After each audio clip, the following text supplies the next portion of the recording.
네, 국내에서도 접종이 시작된 화이자 백신. 원래는 한 병당 6명까지 접종하게 돼 있는데 국산 특수주사기를 이용해 한 방울이라도 더 담아내면 7명까지도 맞을 수가 있나 봅니다.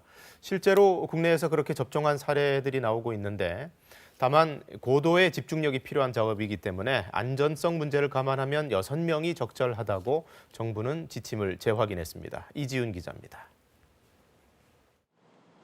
국립중앙의료원에선 이틀째 화이자 백신 접종이 진행됐습니다. 코로나19 환자를 치료하는 의료진과 종사자가 접종 대상입니다.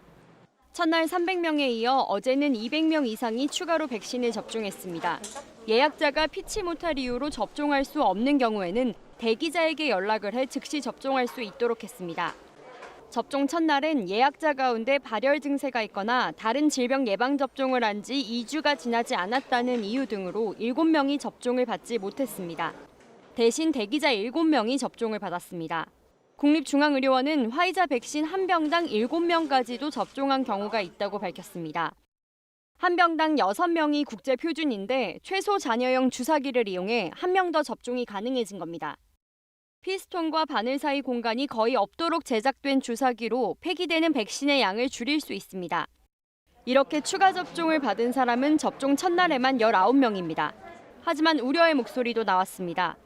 백신 한 병당 접종 인원을 늘리게 되면 분주 과정에서 오염될 수 있기 때문입니다. 또 접종 인력의 숙련도가 달라 의료진의 스트레스가 커질 수 있다는 것도 문제입니다.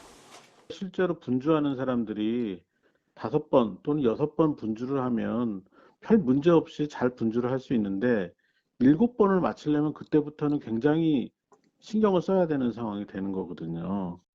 질병관리청은 화이자 백신 한 병당 6명 접종 지침을 유지하기로 했습니다.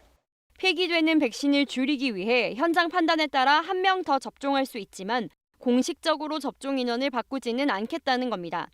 현장의 혼선을 막기 위해서입니다. 국립중앙의료원도 한 병당 7명 접종을 일률적으로 적용하지는 않을 것이라고 설명했습니다. KBS 뉴스 이지윤입니다.